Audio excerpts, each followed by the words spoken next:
just for a minute. Close your eyes for a second. Hi Posh Farm, welcome back to my channel. We are going to be running the commentary on episode 15 of The Real Housewives of Beverly Hills. This particular episode, I'm going to be tagging it as debrief session because there was a lot of pockets of debriefing conversation that happened. But before we get into the episode that was, I would like to say thank you so much for my subscribers or to my subscribers. Thank you for staying on. And if you are not yet subscribed, I don't know what you're waiting for. Please subscribe. Go on the notification, hit it up, like, comment, and guess what? You might be getting a shout out from me in my next commentary session. So Bosma is planning a girls' getaway to St. Lucia. But just before this trip, like I said, there were a series of debrief sessions that happened. And the episode opened with Erica welcoming Bosma and Dorit into her home. Now, this is the first time Bosma is visiting, and this is the first time for Dorit to visit post the renos that happened at her place. Now, of course, you all know the conversation that happened between Dorit and Garcelle in the last episode. So this is where Dorit is going to catch all, keep the girls up, or keep them abreast with all that was said during that particular meetup. Now, whilst this particular pocket of conversation was happening, there was another debrief session between Sutton and Garcelle. And you guess what? It's based on the sit down between Dorit and Garcelle. And of course, you know how they do.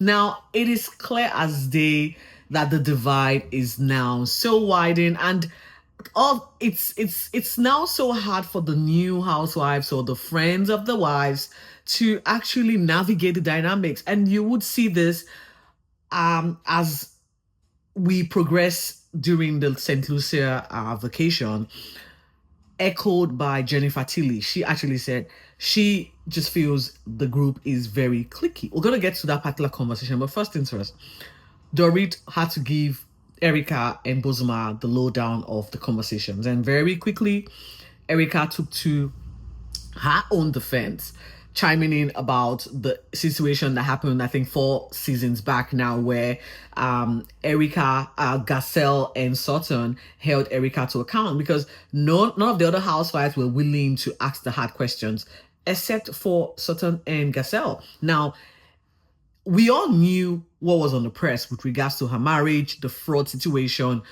with her ex-husband, and no one was talking about it. Now, this is housewives who are following your realities, right?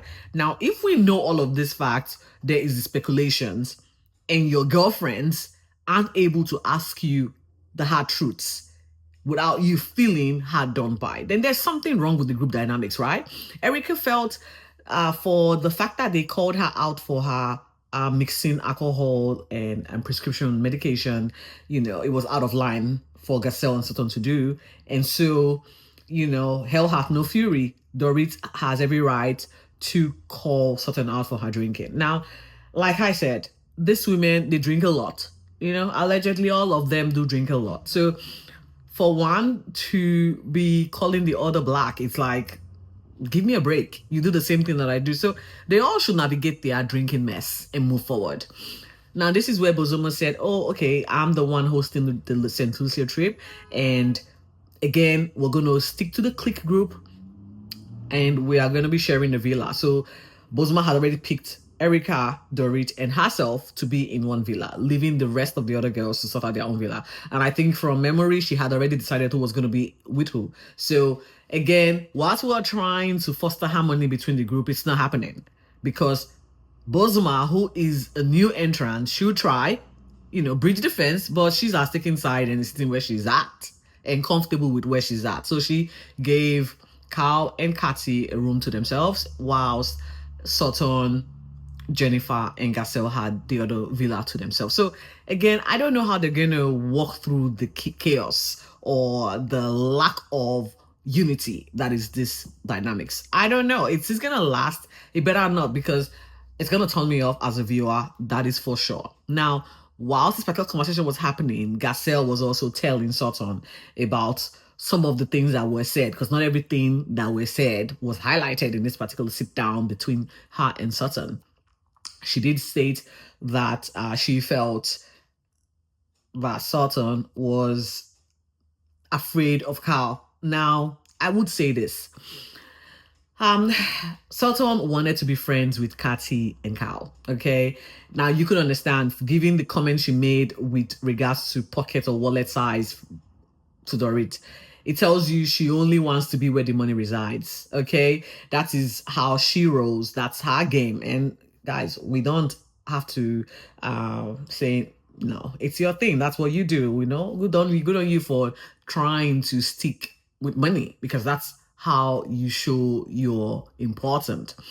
Now, when this particular group of friends that you want to be besties with are not willing to have you as one of them, then it becomes a questionable situation. Now, how are you going to manage? You're going to go with the bypass, which is Gazelle, and, you know, pretend to be friends with her or pretend to like her. And Gazelle, none the wiser, is just there, you know, supporting Sultan. Like I said, Gazelle, if you can maybe stop, you know, trying to support her or come to her defense every time, you might build long-lasting relationship with the other group of women, because clearly Sultan doesn't really want to be your friend. She wants to be friends with Kaale. Now, because that friendship is not manifesting, she has no other choice than to stick with you, which is kind of sad and very high school. Now, Gazelle did bring up the conversation with regards to the photos that were leaked whilst Mauricio was in Europe, as well as Kaale, you know, hanging backstage at her female friend's event. I don't want to say what I don't know. You know, it's questionable what's happening with this particular female-on-female relationship. And we would get into that during the debrief session between Mauricio and Kaale. Now, one thing is clear, Gazelle is feeling sort of left out because she is now the one speaking or questioning things, and or trying to hold the other girls to account or have them share more with what we know, what's in the press, while Sultan is saying, I'm going to give Kaale her privacy. Giving Kaale her privacy because why? You don't want her to yell at you. You don't want to lose grace with her because you're trying and struggling to be her friend. That's exactly what is happening. Now, there was a very important sit down that happened that, you know, for me, it was about time these women have a sit down, and that's between Kaale and Bozoma. So Bozoma visited Kaale post, of course, the photo scandal. And we could actually then see Kaale opening up a little bit with regards to her separation. And I will say this, personal opinion, as always, I think Kaale, when this whole, you know how women we are, when we are angry, resentful, we cry for help. And I think it was the same thing that happened with Kaale. Kaale's cry for help was to sort of threaten separation and divorce. Now, she did try and take it a step further by having that relationship with the female friend, you know, that we are not meant to speak of now. Now, that played out the season prior, and obviously Mauricio got a wind of it and decided, okay, maybe now you're trying to play me or you're playing my game. And this was Kaale's sort of revenge, because there was a few things that would have happened behind the scenes. We don't know, you know, it's a marriage. There's no way you can get to know all the nuances that goes on in that four walls. Absolutely no way. And so Kaale's cry for help, she didn't really want a separation, okay? She thought she would use that to get Mauricio to sit up and reevaluate his lack of emotional presence and support and try and fix the marriage. Now, when that did not happen, or rather the reverse was pretty much separation, he moved out, got a condo, and is now living his best life as a single man. This didn't sit well with Kaale, who is now sort of, I don't know if she's regretting her decision to go into separate or to file or to seek separation in the first place, because from what I can see, she is sad about the fact that she might have made the wrong call, even though at the time she made that call, it felt like the right one. And so during this particular sit down with Bozoma, she shared how she felt, or the fact that she didn't really want this, but now this is where they are at. And with this photo surfacing, things have now shifted. She needs to now begin to reprioritize herself. And maybe the future is in them coming back together. Or, we never know. There is still a lot of love there. It's just Mauricio wants to eat his cake and have it too, just as most men want. Now, Wade is, or whatever her name is, doesn't seem to be a factor in Kaale's reasoning anymore, because she is sort of slowly or trying to hold on to this marriage that she's built for how many decades? Who knows? Bozoma did share her own situation with her late partner, Peter. According to her, the guy, they were separated, and she was about to file for divorce, but was a little bit scared and nervous and did not want to upset him. And when his cancer diagnosis happened, they took a pause. And in this time, he apparently moved on with someone else. It's quite easy for men too. There's a reason why there's more women than men. I don't know. And so it was in that time where, the realization that Peter might not be with her for the long haul, and her daughter was only 4 years old. She needed to try and fix things temporarily and see him through his dying days, which according to her, she did, and she has got no regrets. Well, there is common sense in that.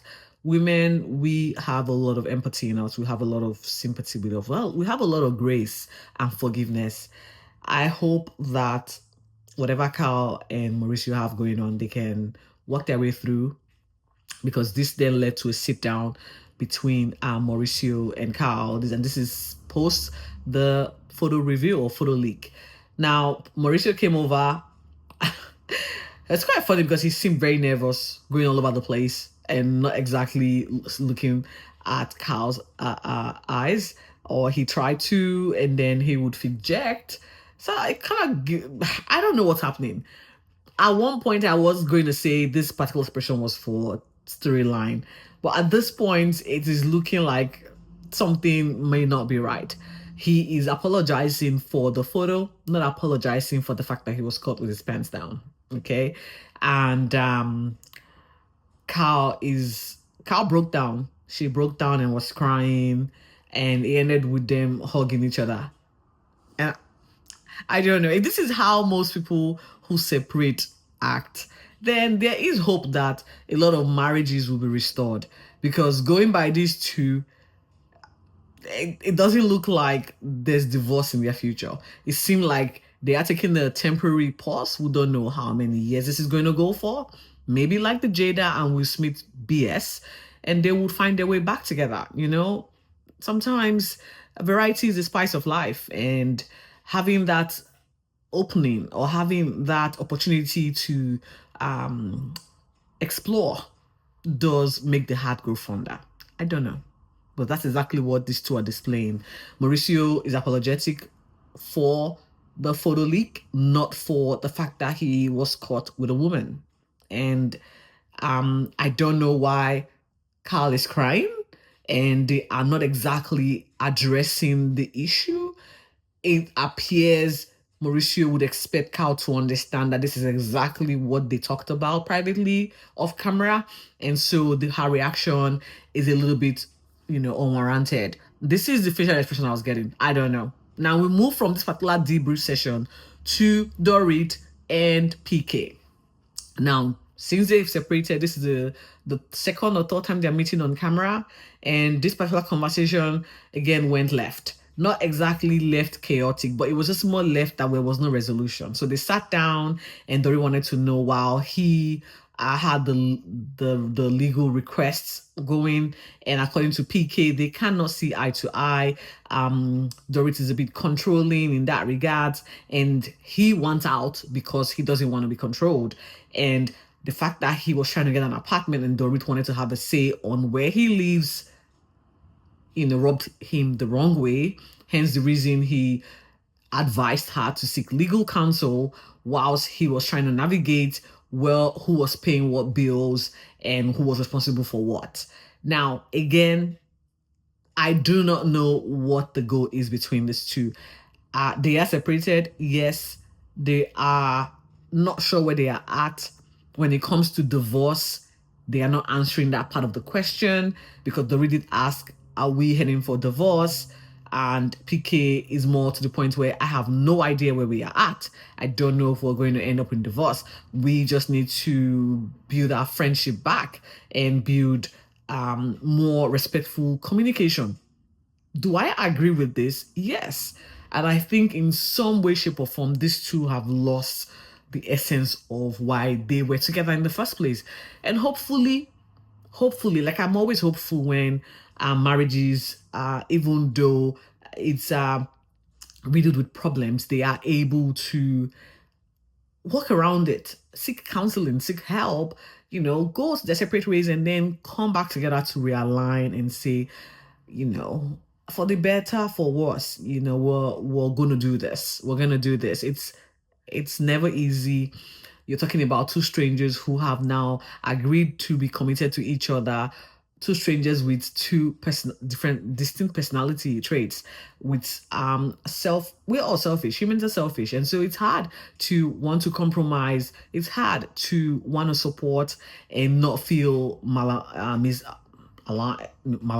Is that the word to use now? I don't know, but I hope these two can figure out what exactly they want for their family.